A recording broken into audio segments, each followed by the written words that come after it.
Hi, welcome to our review of European colonization of the New World.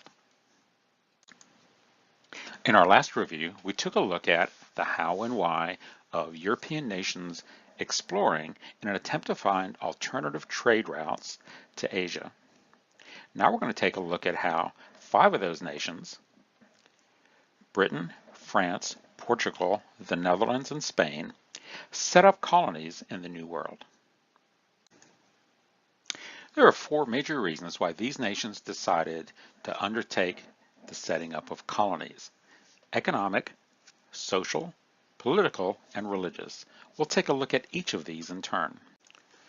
The economic reason for colonization centers around the economic theory of mercantilism, which we'll talk a little bit more about later.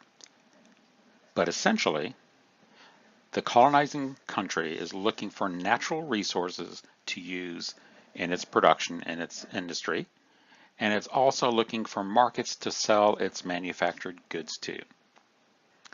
These colonizing countries, or the mother country, really look at the colonies as a source of wealth, and we're particularly concerned about the well-being of its citizens in those colonies. Social reasons for colonization were varied. It included the idea of fame and fortune. If you were a second or third son and were not going to inherit your family's wealth and titles, you might look to the New World and its colonies as a place to make your fortune and make your name.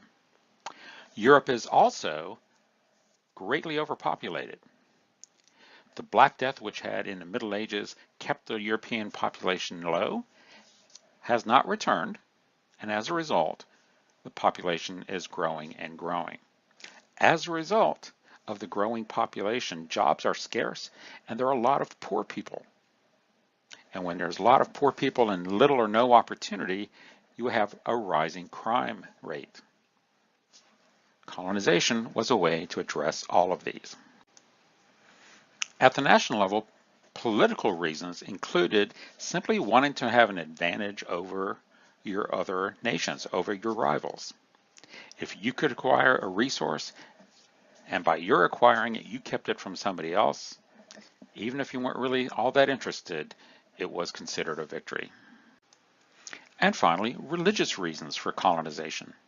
Much like with exploration, European kings felt the desire to spread Christianity, to convert the native peoples of the New World to Christianity, and essentially save them for their benefit, which of course disregarded the fact that they might have a religion of their own. So let's take a look at the economic theory of mercantilism. Under mercantilism, simply, wealth is equal to power. A country's wealth was measured by how much gold and silver it had, and that was equal to the power that they had. The belief was there was a fixed amount of wealth in the world, so the more that you had, the weaker your rivals were. Under mercantilism, each country strives to become the wealthiest, most powerful nation. One way to do that is to become self-sufficient, produce everything that you need within your own country. That way your gold is not sent to other countries as you buy products from them. This is why colonies were so important. They were a source of materials as well as a place to sell your products to. And part of all this is a favorable balance of trade, where you sell more to other countries than you buy for other countries, meaning overall, you've got more gold coming in than you've got going out. So in order to accomplish that desire for self-sufficiency and a favorable balance of trade, European countries set up colonies. Once the colonies were established, they developed strong militaries to protect the colonies and protect the sea routes to and from the mother country and the colonies. And finally, they put in place rules and policies for governing those colonies. In this map, we can see the total of the British Empire, the colonies of Great Britain. And you can see how they spread around the world. This gives rise to the saying that the sun never set on the British Empire, because no matter where you were, the sun was shining on some piece of property that was a possession of Great Britain. So again, under mercantilism, the role of the economies were to provide raw materials to the mother country and to buy the finished goods from the mother country. And not surprisingly, that the colonies imitated the culture and social patterns of their parent country. Culture, language, religion, all mimicked those of the parent country. So now let's take a look at some of the individual colonial empires. Spain in the 1500s was the most powerful country in Europe. That great power of Spain came from the immense wealth that it extracted from its colonies in the New World. Gold, silver, sugar, and spices. On this map you see Spain's colonies shown in red in southwestern and southern North America, Central America, and parts of South America. In addition, note the Philippine Islands. A phrase that you'll need to know are conquistadors. These were soldiers and explorers and adventurers who brought much of the Americas under the control of Spain and Portugal as they conquered the indigenous people of those areas. The two Spanish explorers you need to be familiar with are Cortes and Pizarro. Hernán Cortés conquers the Aztec Empire in what is today Mexico, while Pizarro conquers the Incas in what is today Peru and Chile in South America. As the Spanish began settling these newly conquered territories, they found immense wealth in the form of gold and silver. They spread Christianity by the sword, meaning that they forced the religion upon the native peoples. And they were also managed under very strict control by the Spanish government. Spanish territories or colonies were governed by a viceroy. A viceroy is a person who represented the king directly.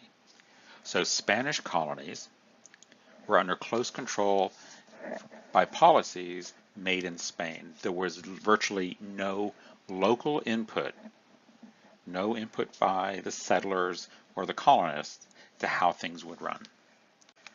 In the New World, Spain established a very rigid class system based on this pyramid. At the top were peninsulares, who were Spanish-born.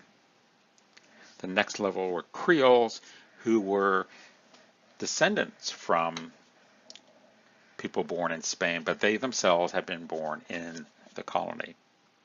Mestizos were a mixture of Caucasian and natives, Indians. Mulattoes, a mixture of Caucasians and Africans. And then Native American Indians, and finally African slaves. A very rigid class system.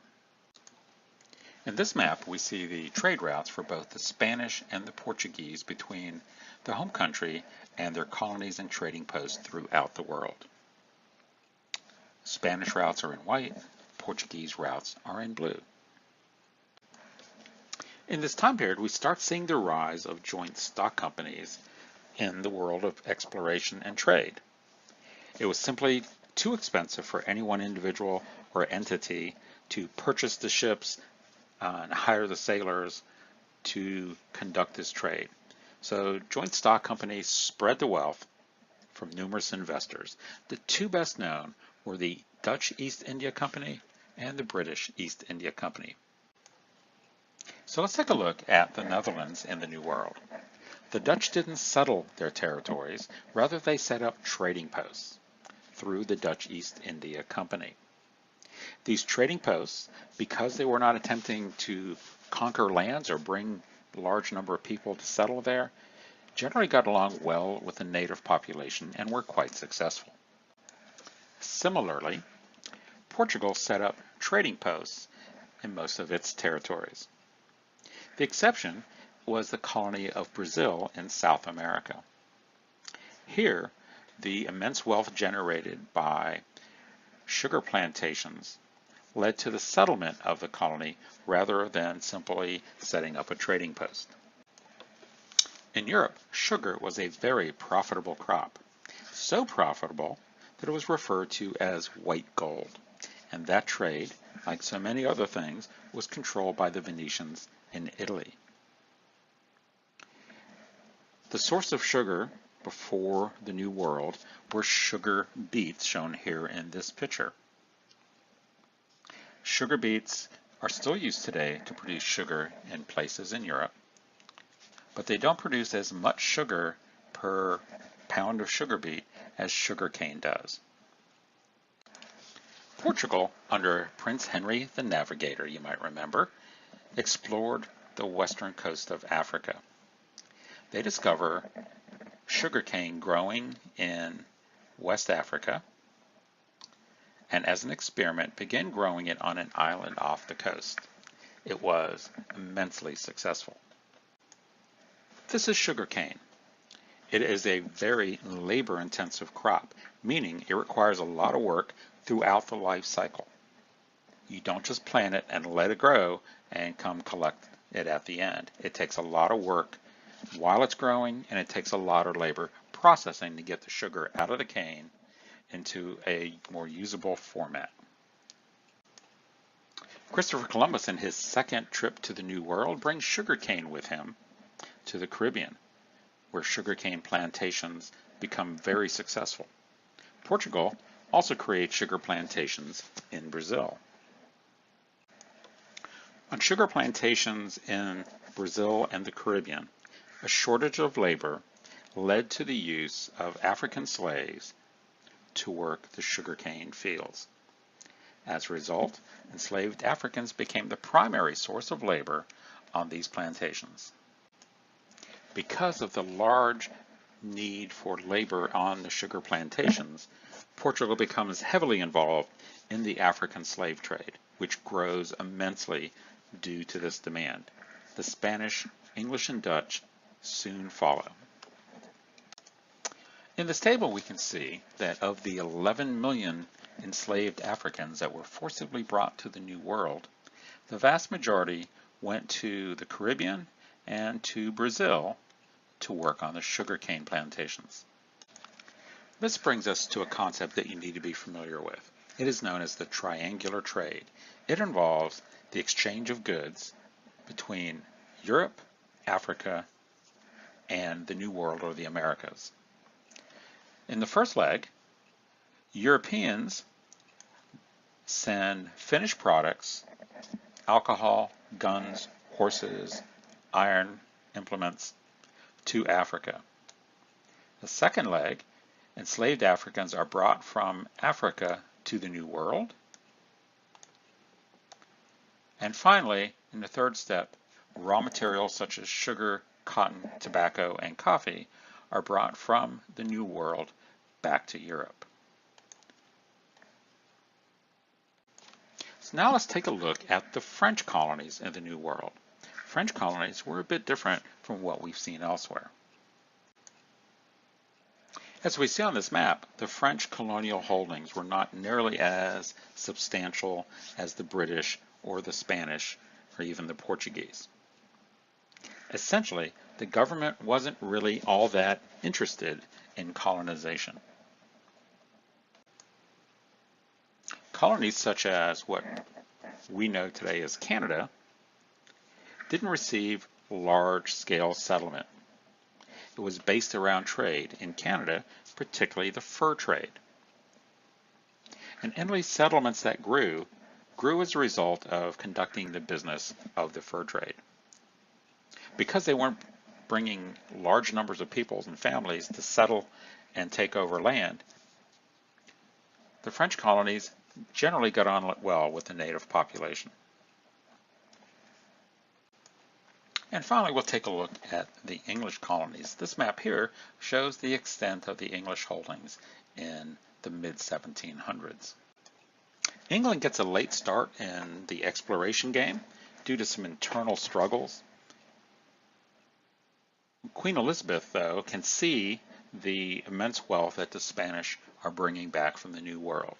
She does two things.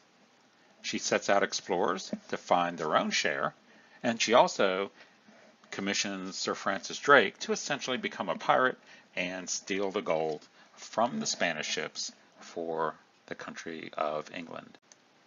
The first English colony in the New World was in Roanoke, which is in the area that we know as the Outer Banks of North Carolina.